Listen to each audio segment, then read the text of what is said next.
Кайырлуу күн басылыктар. Мен сиздерге азыр ELP платформамен сайт жасаудың әдістерін көрсетейін. Ол үшін екінші бизнес тренингте бізге аға бизнес жоба нарыққа дайындау деген 10 қазанғы болған тренингте лендингтің бөлімдерін берген. Неде тұр?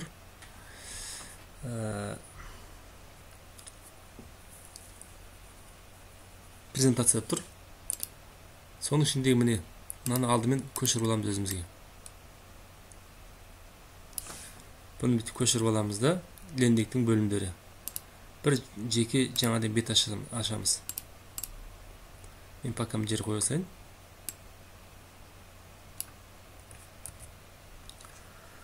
Содан кейін сіздің товарыңыз сипаттамасына байланысты мысалы бұны қайсы керек емес деген нәрсені керегін қалдырамыз, керек емесін алып тастаймыз. Мысалы бірінші бет сайтқа барлық товарға керек. Сондықтан бұны қалдырамыз. Сосын товардың сипаттамасы бар екінші блокта. Бұл да сипаттамада керек. Өйткені товар андай мындай деп түсіндіру керек қой халыққа. Сосын товардың бөлшектері комплектация. Бұл да керек. Сосын блок кепілдік. Бұл енді жаңағы 1 жылға гарантия, 2 жыл гарантия енді кейбіріне керек емес енді. Оны өзіңіз қарайсыз енді. Сосын блок компания жетістіктері, артықшылықтары. Бұл компанияның жетістіктері қайда, сізде компания жоқ, қайда артықшылық, қайда жетістік. Сондықтан пока бұны өшіреміз. Сосын блок бұл компания мамандар жайлы. Бұл да керек жоқ бізге. Мұнда өшіріп тастаймыз. Соның компанияның қызмет түрлері, отделдары, бөлімдері дейді. Бұл да керек емес. Бұны өшіріп тастаймыз.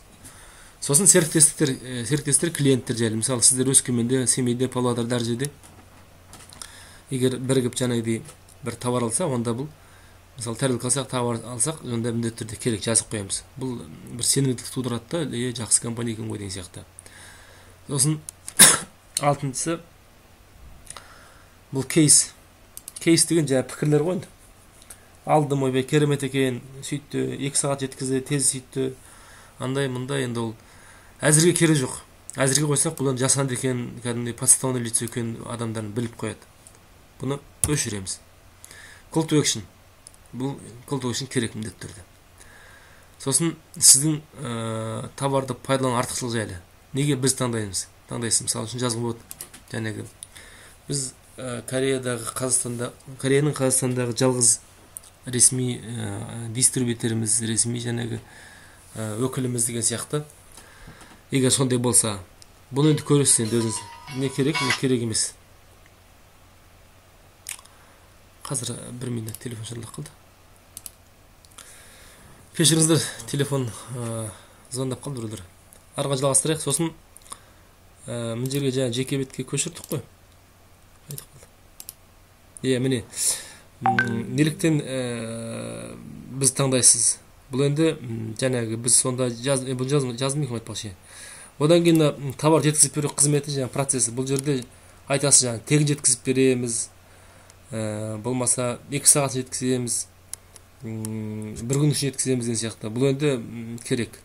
Сосын блок калькулятор деген блок, бұл мысалы өткенде аға айтты ғой. Бір дизайн штор жасайды, мысалы таврлер, үйдің ішін штукатурка істейді, сонда айтады мысалы. Қанша квадрат метр, мындай ма, терезең мындай ма, оған мынша теңге керек, ол мындай товар болса мындай болады деген сияқты алдын есептеп береді. Енді ол біздің товарға керек емес. Ол енді көбінесе қызмет көрсету керек сияқты. Сондықтан бұл блок артық деп санаймын. Сосын акция дейді. Шектеулі уақыт. 3 күн қалды, мысалы 2 күн қалды, пәлен сағат қалды акция. Бұл сразу сайт жасаған кезде бұл акция керек жоқ. Себебі товарын сатпай жатып қайда акциясы енді. Бұл енді кейін біраз уақыт өткен соң қайтын жасап, товарды сайтты дамытып жетілдірген кез уақытта бұны қосуға болады. Әзірге бұл бізге керек емес. Тоже сол жаңа сыйлық. Бұл сыйлықты алу шарттары дейді. Бұл да керек емес. Акциядан сыйлық қой енді. Біреуін жаңа екеуін купи жаңа 3 по цене 2 деген сияқты. Бұл керек емес пока бізге. Соның қойманың орналасқан жерін картадан көрсетеді. Бізге қалай жетуге болады? Ол Адресин болса әрине жазған дұрыс, бірақ енді жаңа бұл енді сенімдік тудыра жазып қойған жақсы, негізі сенімдік тудырады, бірақ мен жазған жоқпын, себебі менде қойма жоқ, адрес жоқ. Адрес бар жазсам, қойма жазған жоқпын. Бұл сонда бұл керек емес, ол үшін жеке астында міне тағы блок бар, мекен жай телефон деген. Бұл тұрады. Сосын салыстырмалы кесте. Бұл енді мысалы мен өткенде жасадым универсальный зарядка. Сонда үшеуін алғанша біреуін ал, мысалы телефонға жеке, ноутбукқа жеке, машина жеке алғанша деп мысалы бәрін суретін қоясың да X қойып, қасына мына жаңағы ананы өзің жеке жалғыз өзің универсальный зарядканы шығарасың, үлкен қылып. Салыстырмалы түрде керек, жаңағы 10 тасылғанша біреуін ал деген сияқты. Бұл енді товарға байланысты. Кейде керек емес. Сосын мына блок дейді, идентификация кім үшін. Бұл жаңағы мен жаздым, жаңағы аналар үшін, жаңағы детский тарелка, балалар үшін. Бұл да керек. Сосын ең соңғы көп қойылатын не деген сұрақ. Соңғы блок. Бұл кезде енді не деген андай не. Мысалы, остались вопросы. Оставьте, мы с вами перезвоним, жаңағы сұрақтарыңыз қалды ма, біз сізге хабарласамыз деген бұл керек. Енді өстіп алдын анықтап аламыз бірінші. Сосын бұны пока қоя тұрамыз, сақтап. Одан кейін өткен аға айтты ғой, LP4, LP деп. Мына кітап білесіздер ма? Кради как художник деген. Мен әдейі қызымды белгілеп қойдым, не забудь никогда кради как художник деп, LP жасаудың жолдары. Ол үшін аға не деді? Аға айтты, LP4, LP деген сайтқа кіріп, содан ұрлаңдар деді. Кради как художник. Қазір кіреміз. Міне, LP4, LP сразу керді. Бұл жерде енді көп. Жаңағы конверт монстрдан қараңдар, болмаса осыдан қараңдар, пак осыдан қара тұрайық енді. Міне жерде төмен сөз астына. Көрінмен жапсын.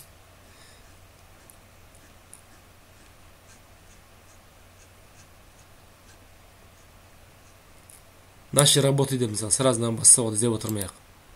Міне, көрдің, наши работаның ішінде жаңа біреу автомобиль, одежда, строительный ремонт, мынау туризм көбе. Мысалы, соның ішінде біреуін алайық, ұрлаймыз. Бәрін бір жерден ұрласаң, ол таза ұрлық саналады. Сондықтан бір элементін анын, бір элементін мұны аласың. Мысалы, мына кірдік не? Сервис оформления виз дейді, мысалы, крик. Примерно. Сосын кірдікте міне мысалы бірінші бетін алады дейгі. Бүйтіп қараймыз, бүйтіп міне. Соң айтамыз, бүйтіп қарап отырамыз да. Міне. Жауапсын. Міне, жаңағы сыйлық алудың, жаңағы бізге хабарласудың жолдары. Бұл өсіп қараймыз да, ішіндегі мысалы. Ішіндегі мысалы мынаның примеріне бірінші бетін алады дейік. Ол үшін оны скриншотқа түсіреміз. Скриншот қалай түсіреміз? Мына ноутбуктың шетінде print screen деген бар. Соны басамыз. Сонан кейін бұны аламыз да бір мына жақтан жеке бет ашып қазақшайын.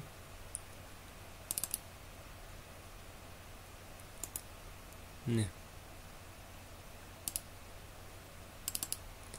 Жеке бет ашамыз да мына осыған Ctrl-V-ны басып ставить деп басамыз. Міне, түсті. Бірінші бетін алдың. Түсінікті. Енді оны аласың. Сондықтан шатас қамаш үшін мына жерде қай және. Міне, бірінші бет алынды. Плюс қоямыз. Бірінші бет бар. Енді товардың сипаттамасы. Тағы қараймыз. Бұны жауып түсеміз енді, бұл керек жоқ енді. Мына жерде басқа нелер бар жаңағы. Көп қой сайттар. Мысалы, екіншісін одеждадан қарайық. Одеждадан қараймын да, міне. Пошив меховой дейді. Одежда из кожи. Көрік одежда из кожи міне. Шыға береді екен ғой. Міне.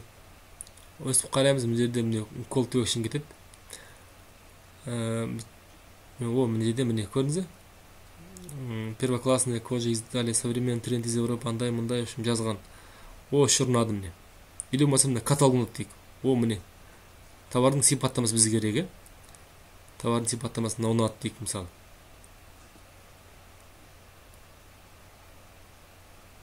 Осыны аламыз да. Тағы да print screen басамыз. Сосын тағы мына жақтан ашамыз да документті. Астына түсіреміз де бүйтіп басамыз. Міне товардың сипаттамасы түсті. Бұны аламыз да тағы плюс қоямыз. Сосын товардың бөлшектері комплектация дейді. Ол үшін тағы мынаны кіреміз. Міне товардың бөлшектері. Мен мысалы сіздерге өзім сайтымды көрсетейінші, қалай екен. Өзім сайтымда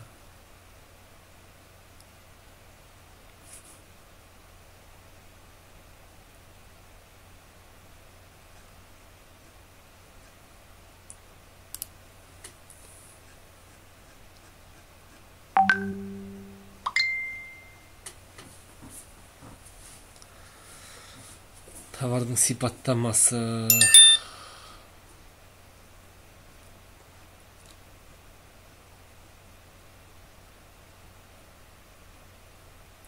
Жарайды, в общем, қысқасы енді қайтып қалды.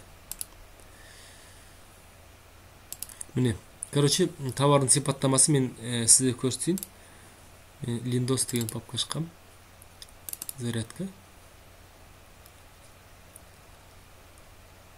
Міне, мысалы 5 причин, почему стоит купить аккумулятор для зарядки. Бұл жерде жаңа товардың сипаттамасын берді, метр сипаттамасына. Например, зарядка MP3 плеерлік өтесіздер қазір көріну үшін.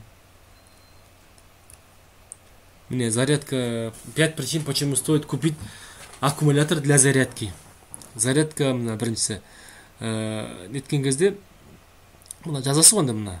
Андай-мындай деп бұлар. Сипаттамасы жазған кезде, мынандай галочка қойған жақсы да. Галочка деген бір енді рұқсат болады деген сияқты. Бір енді басқаша әсер етеді адамға. Сонда оның үшін жасыл қылып қойған дұрыс. Жасыл деген жасыл свет білесіз ғой. Айтады ғой. Маған зеленый свет деп. Сондықтан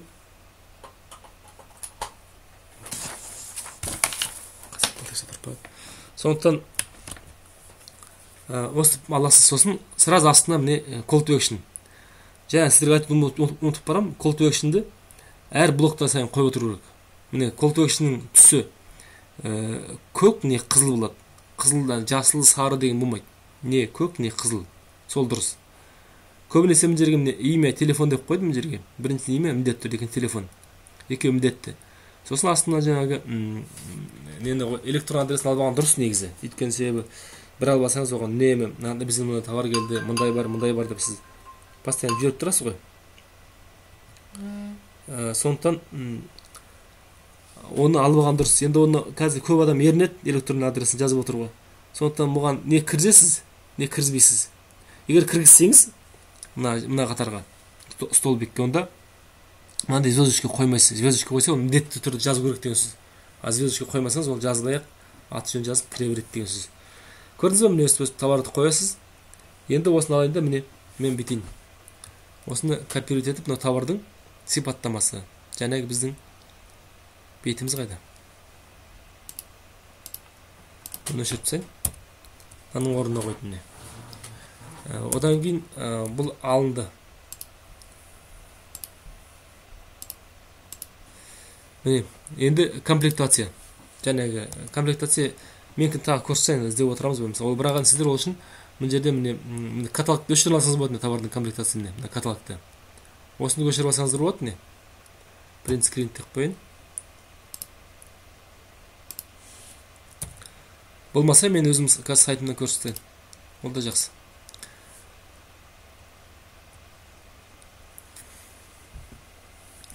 Міне каталог. Выберите из каталога міне. Жаңағы бөлшектері. Жаңағы жерде міне аккумулятор для запуска легковых машин без подкачки шин. Легковый машин с подкачкой шин. Бағалар әртүрлі. Суреттерін қоясың. Сосын міне для грузовых машин без подкачки шин. Дөңгелек үрлейтіні жоқ. Жүк машинаға арналған. Мінде дөңгелек үрлейтіні бар. Жүк машинаға арналған аккумулятор деген сөз. Соның қасына қасына отправить заявку, болмаса купить деп жазып қоясың. Бассаңыз өзі соны жаңағы арғай тағы шығады. Бұл сұрау өткізген тоқтап қалды. Мен тегін жасағамыз ғой. Өстіп бірақ алдын ала суреттердің бәрін дайындап аласың. Мен суреттердің көбінен почти бәрін ыбырай берген прайс листін алдым да, содан Photoshop аркылуу да бириктирдим. Мисалы мына жеке болот экөө. Мына жеке экөөнү бириктирдим. Содан кийин өстүп каталогдорду так көчүрүп аласыз. Onu так ошол жерге коесуз мына. Ой, кайтып калды. Мына ошо кыскасы өстүп плюс коесуз жаңы. Өсүп бирок call to action'ды жиі коюп туруп, call to action'ды. Мына жерге комплектация бир кетти ма? Мына жерге бир call to action, мына жерге call to action турат, сосын иткизип беребиз так call to action. Содан эң соңунда остались вопросы дегенге жанагы сурактарыңыз калдымы деп call to action койсоңуз болот. Болмаса энди 3 call to action жетип жатыр. Бирок эң соңунда мындетті түрдө call to action так керек. Өсүп деп аласыз да. Сосын ага айткандай андан бир элемент, мындан бир элемент жасайсыз. Бирок ол үчүн эң биринчи такырып жазып аласыз.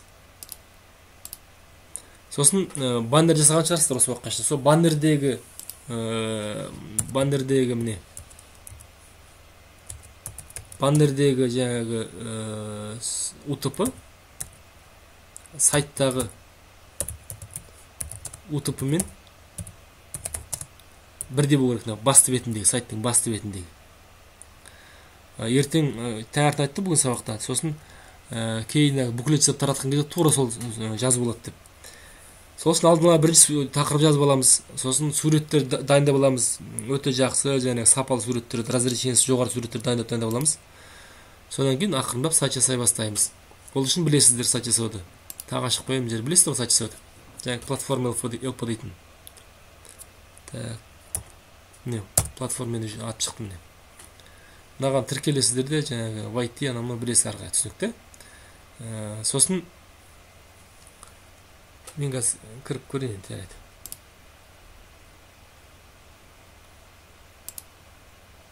Так, Mail.ru.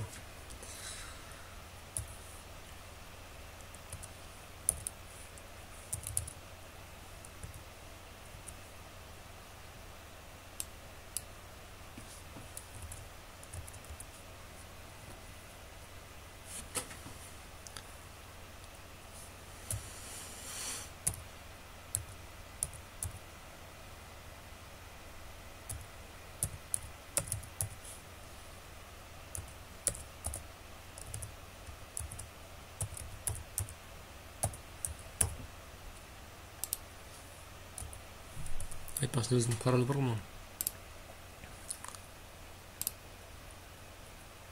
Жарайды, мен қазір менде не жоқ болып тұр, Mail.ru мен өтіп кеткен. Содан білесіздер ғой жаңағы.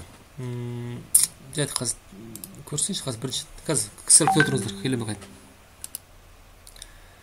Міне жаңағы мен неге платформа тіркелдім. Тіркелген кезде міне жаздым аты жөнім жерге, имя, Mail.ru, сосын осындай келді міне. Спасибо за регистрацию деп. Бұны білесіздер. Сосын өзіңізді почтаға кіресіз. Мен әйелдің почтасына кірдім міне. Мына жерде ол кезде пароль береді. Ваш пароль для доступа. Мына парольді сақтап қоясыздар, ұмытпай. Бұны копировать етесіздер де. Мына жер астына жүріп басайын.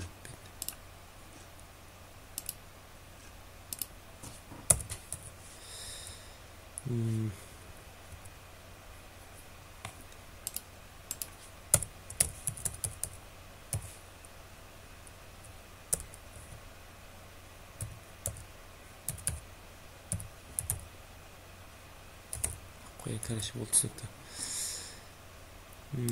Одан кейін өстіп келді міне. Мына және қайда?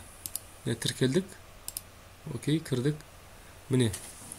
Мына жерде 16 күн береді. Осталось сосын 16 күн дейді. Тариф пробный. Сосын мына жерде создать первую страницу міне. Міне өстіп құрамыз да. Мына жерден қараймыз міне. Өстіп қараймыз. Предпросмотр міне. Міне мысалы тағы қарайсың да используеміз бірінші қарайсың осылай. Бүйтіп қарайсың міне. Мына жерден мынау екен ғой деп бірінші көріп аласың. Сол ішіндегі ұнаған аласың да, астында өзің товарың байланысты. Мысалы мен бүйтіп өзгерткем. Мысалы мен универсал аккумулятор болсам, астынан сурет қойдым. Осыны суретті қойып жасайсыз. Сөйтіп бірінші қарап аласыз.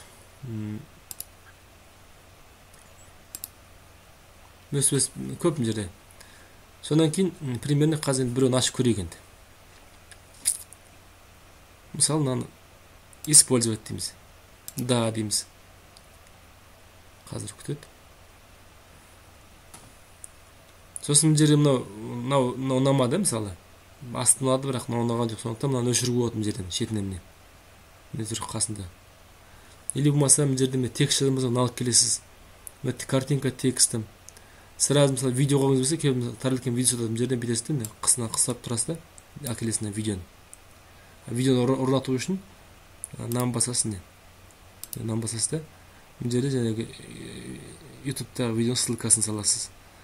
YouTube-тағы видеоның ссылкасын өзіңізде видеоны міндетті түрде YouTube-қа лақтырмаңыз, өзіңізде болса. Болмаса YouTube-тан аласыз, сосын осын саласыз да, мынаған птичка қойасыз, автоматически воспроизводить видеоды. Кірген бетте ойнап кететін. Егер бұл керек жоқ болса, бұны өшіріп тастайсыз да, ұнамаса. Мына жерде міне форма заявка міне тұр міне. Қайда выбрать очки, форма заявка қайда қалды.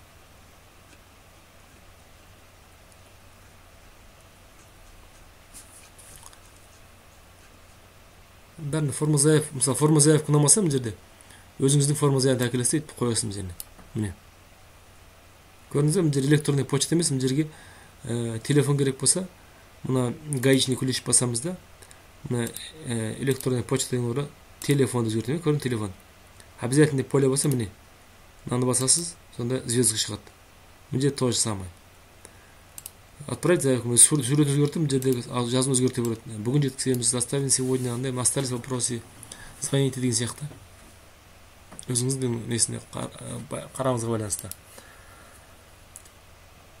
Мына жерде міне линия қойсаңыз болады, наши преимущества міне бүйтіп қоясыз міне.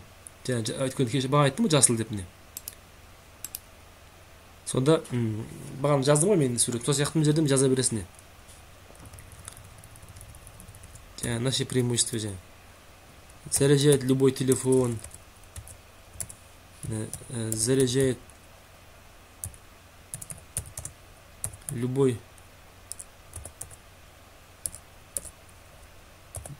устройство. Өз жаза бересіз енді.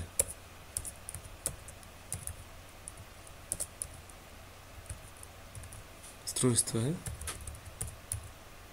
Өз жаза бересіз. Элементтерін көбейтсеңіз, тағы көбейтесіз.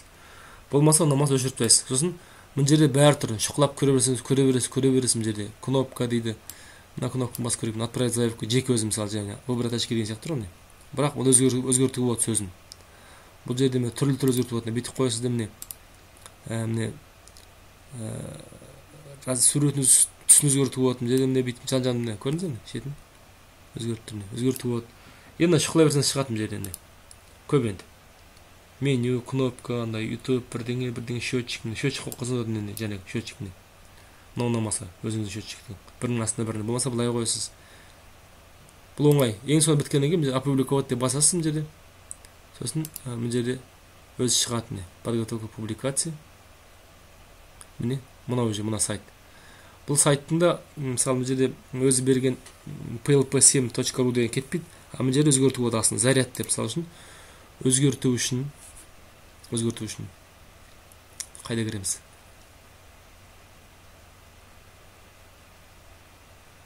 Предпросмотрым деген көруге болады.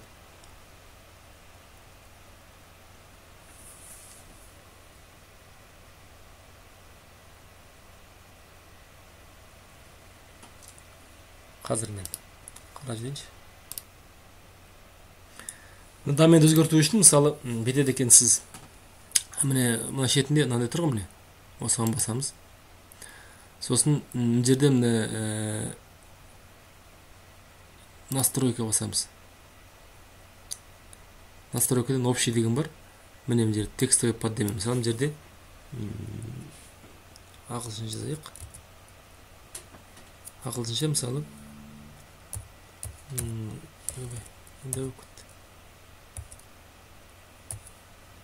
заряд, заряд деп заряд деп басасың не? На plp.com соғып кетпейді. Сосын сохранить дейміз. Көрдіңіз бе? Сохраним успешно.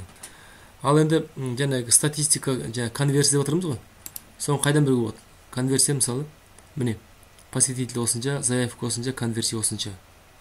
Статистика, мына жерінде көрсең болады. Статистика метріне. Или мынаны басасың. Міне. Сегодня осынша адам кірді, посетитель міне біреу, заявка 0, конверсия 0. Мен жаңа ғана аштым, сондықтан заявка бәрі 0 болатын себебі бар. Сосын жаңағы көшірілгеннен алғасында мына жақтан жаңағы мына жерде страница 5 страница ашып болады. Не заряд.plp мне. Айтып қалды. Назад. Міне заряд. Не заряд. Өзгерттім және міне. Вот сол сияқты өзгерте бересіз. Түсінікті ғой. Аса қиын емес енді жасау. Шұқылай берсеңіздер біліп аласыздар. Енді қазір мынаның бәрін бар өздеріңізде.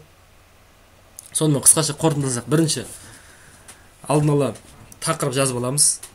Баннер жасап аламыз, әдемілеп тұр. Тақырып жаңағыдай тексертеміз. Жаңағы мозговой штурм саламыз. Әркімге 10 балдық жүйемен береміз, айттық ғой, Excel-мен салып жіберіңдер деп туысқандарыңа. Біреу әлия, біреу қарлығаш, біреу сайлау деген сияқты әркімге жібересің. Одан кейін екіншісі тақырып жазып алсаң, баннер жасайсың. Үшіншісі баннерден кейін суреттер жинайсың. Әдемі суреттер сайтқа. Төртінші мына нені ашып,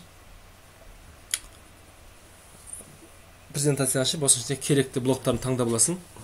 Бесіншісі жаңағы тіркеліп жасайсың.